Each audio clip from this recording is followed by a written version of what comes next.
Venham todos, cantemos um canto que nasce da terra, canto novo de paz e esperança em tempo de guerra. Nesse instante a inocentes tombando nas mãos de tirano. O João Batista, antes de ser assassinado, foi deputado estadual. Por qual partido e qual foi a trajetória? Se vocês migraram, chegaram no Pará em busca de terra, de uma vida melhor, dignidade, tudo. João Batista chegou a ser presidente do sindicato. Qual foi a trajetória dele até chegar a deputado estadual? E por quê? Como é que era o jeito dele viver, conviver e atuar? Que cutucou a onça com vara curta e no terceiro atentado ser assassinado.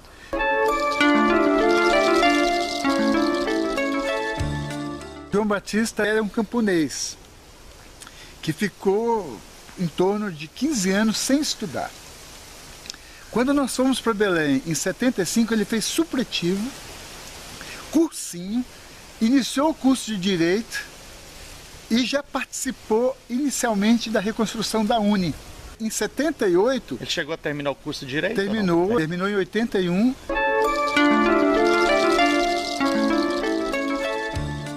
Após 68, a primeira greve de estudantes que teve no Pará foi o João Batista que liderou.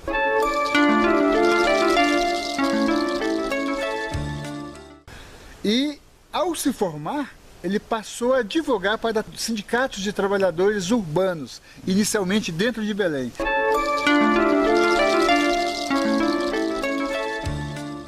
Mas em pouquíssimo tempo ele já estava completamente voltado para a solidariedade e o apoio jurídico às lutas dos camponeses no Pará, poceiros principalmente, porque o grande projeto, famílias que viviam séculos numa área, chegava Viseu, teve uma área enorme, a Jari, lá na Pará, Amapá, uma área de 2 milhões de hectares, a região de Paragominas, o estado do Pará, grandes projetos provocaram a expulsão de milhares e milhares de trabalhadores que viviam há décadas ou séculos em uma determinada área. Então o Batista passou a advogar para estes trabalhadores e sempre com o apoio do povo.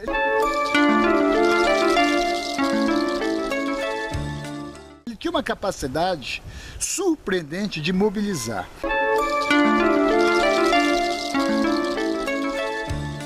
Em 78 ele foi recrutado pelo MR8. Ele ficou no MR8 até 80, 81. Em 81 nós organizamos um grupo no Pará chamado VR12, que tinha uma denominação para fora chamada Avante. Éramos estudantes, Movimento Estudantil Avante. Inclusive, eu fui vice-presidente norte da UBS secundarista pela Avante, eleito em um congresso de São Paulo, Campinas. Nesse período, nós atuávamos no PMDB. Ficamos no PMDB até 86. Ele foi eleito pelo PMDB em 86. Em 85 os partidos comunistas foram registrados e aí ele foi para o PSB. Nós fomos para o PSB, mas a disputa interna era muito grande. Tanto que hoje o PSB pegou o caminho dessa ala de direita. E quando ele foi assassinado, ele estava no PSB. Ele foi um deputado Partido Socialista Brasileiro. No livro, o relato, nós temos inúmeros companheiros e companheiras que foram do nossa articulação e todos do PSB e assassinados. Era a época, vocês estão me fazendo lembrar do Miguel Arraes. O Arraes. Francisco Julião, o grande advogado das Ligas Camponesas. O Julião foi o grande líder e advogado das Ligas Camponesas e era do PSB. Exato. Miguel Arraes era do PSB. Exato. Infelizmente o PSB... E precisa a gente localizar também, assim, que no final da década de 70, início de 80, o PMDB era muito diferente do PMDB hoje, 2017. Foi uma Naquela época estava né? começando o PT e os partidos socialistas e comunistas estavam saindo da clandestinidade. Uma parte ajudou a construir o PT e outra continuou no PMDB até que ter o seu registro. O Pedro PCB, César. o PCdoB, o PSB. Pedro César, então dá para dizer assim que João Batista, seu irmão de sangue, foi assassinado principalmente porque mais incomodou os poderosos latifundiários do Pará pela atuação dele como advogado? Sim, e advogado pela capacidade popular. de advogado popular, essa é a grande diferença.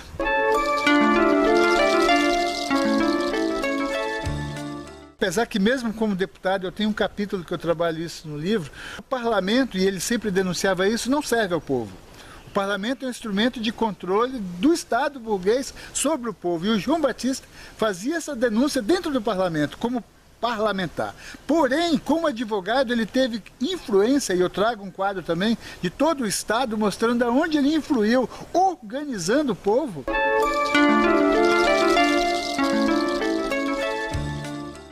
Porque ele nunca foi um advogado de trabalhar distante do povo, ele estava junto com o povo.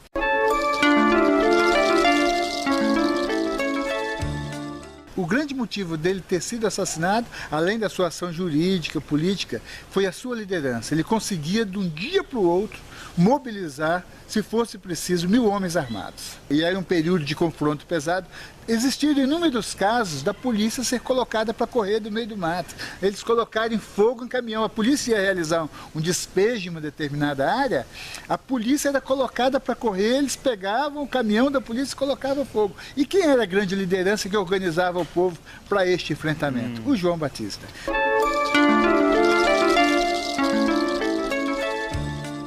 Então o João Batista, ele foi uma liderança que usou a sua formação jurídica, a sua liderança política e o parlamento para organizar e mobilizar o povo no enfrentamento com o latifúndio e com as lideranças da burguesia. É uma síntese legal, que tem tudo a ver com a Rede Nacional dos Advogados Populares, bem diferente dos advogados tradicionais que ficam lá no seu escritório lá escrevendo peças jurídicas. Pensando em ganhar dinheiro. Eles têm muita competência, mas trabalham de forma coletiva, se ajudando, socializando e junto com o povo, fortalecendo as lutas, ajudando a mobilizar. O jurídico, muitas vezes, é quase que só uma cunha para fortalecer as lutas concretas que têm que acontecer para os direitos. O João Batista, então, foi um inspirador da RENAP. E é isso. O João Batista, ele foi um advogado popular. Quando ele ia para as audiências, ele nunca foi só.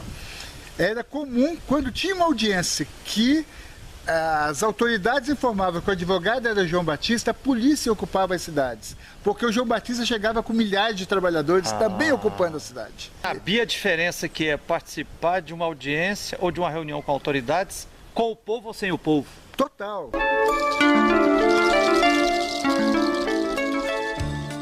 Ele foi assassinado dia 6 de dezembro, que foi uma terça-feira. No sábado anterior, 3 ou 4 de dezembro, eles teve uma reunião com o Poder Judiciário na cidade de Paragominas e um capitão da PM, o tenente, publicamente com as metralhadoras em riste, o ameaçaram de morte, porque ele estava acompanhado de milhares de trabalhadores. O último discurso, que é o primeiro capítulo do livro, ele conta, ele dá o nome, Capitão Magela e Tenente Lameira, me ameaçaram publicamente durante uma audiência que eu realizei este final de semana, quando foi na terça-feira, o assassinaram. Nós precisamos de advogados, lideranças e militantes e dirigentes da luta do povo, que sejam do povo. O João Batista, ele era um camponês que conseguiu ser advogado, ser deputado, mas nunca deixou de ser camponês. Que maravilha! E quem matou João Batista? Jagunço e mandantes já foram encontrados, julgados e condenados?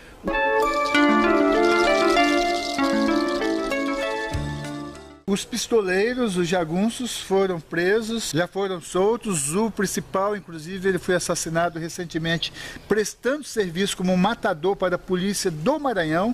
Era um pistoleiro do Piauí que prestava serviço. Os mandantes, ninguém foi punido. Os principais foram Camilo Liana, que já morreu. Levou quantos anos? Levou 21 anos. 21 anos, mas cumpriu o sexto e foi colocado em liberdade e continuou trabalhando para a polícia. Ele era um matador da polícia. Ele foi assassinado pela própria polícia numa queima de arquivo. O outro pistoleiro que foi preso, antes do julgamento, ele foi degolado dentro da prisão. Esse estava falando mais. Este que é assassinado, ele tem um irmão que é deputado estadual no Maranhão, ligado aos bandidos, a direita fascista lá do estado do Maranhão e do Nordeste e Norte.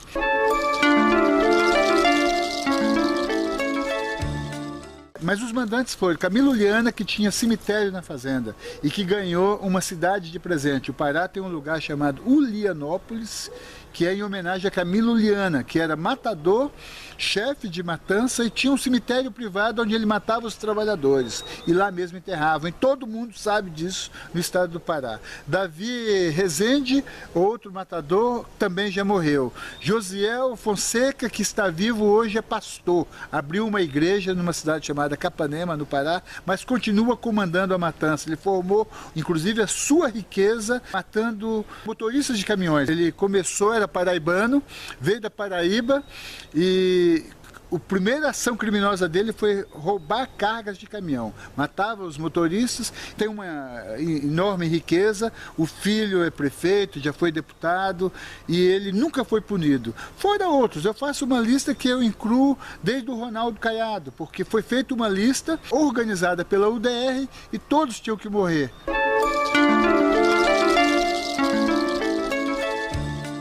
Como foi assassinado Paulo Fonteles, como foi assassinado Salvadorzinho, Salvador Alves dos Santos, como foi assassinado João Batista, como foi assassinado Benedito Alves.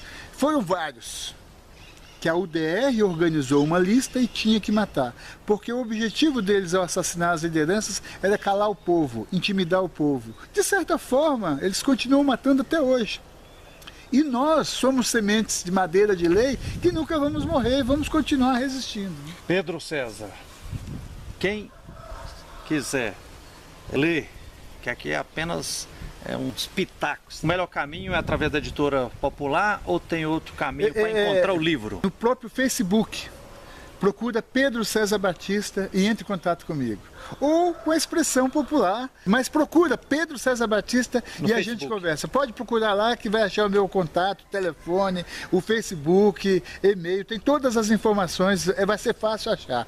Ou então comprar direto na Editora Expressão Popular. Ou na Expressão. Meu irmão, muito obrigado, Frei, viu? Obrigado e nós estamos juntos, viu? Na luta aí. Valeu. Firme. Tá bom? Parabéns, viu? Firme. Obrigadão mais uma vez, porque eu tenho certeza absoluta que ao resgatar nesse legado profético, político revolucionário do seu irmão de sangue, João Carlos Batista, que no dia 6 de dezembro de 1988, apenas 2 meses após a Constituição ser promulgada, apenas com 36 anos. Jesus Cristo foi assassinado com 33, ele com 36.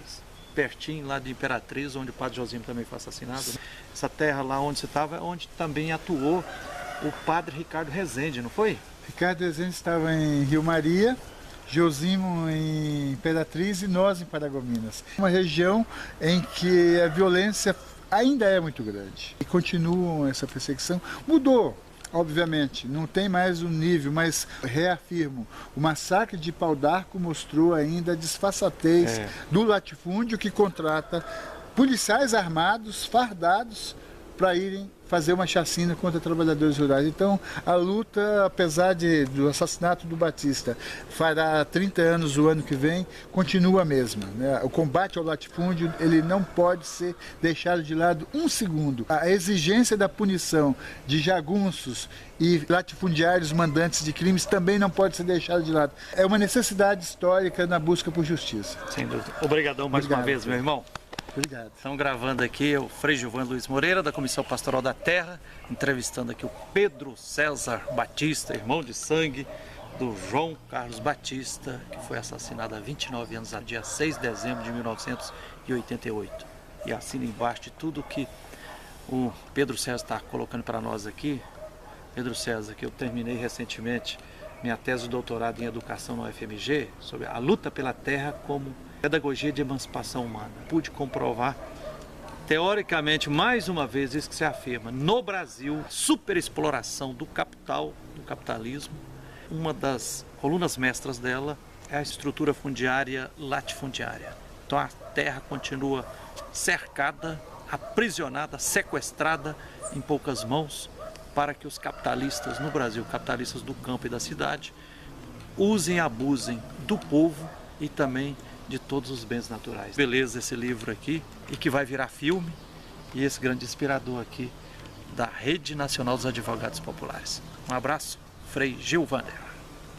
Valeu, obrigado, meu irmão. Frei. Bom demais. Obrigado mesmo, tá? Assumir sua luta, seu sonho por nós é preciso.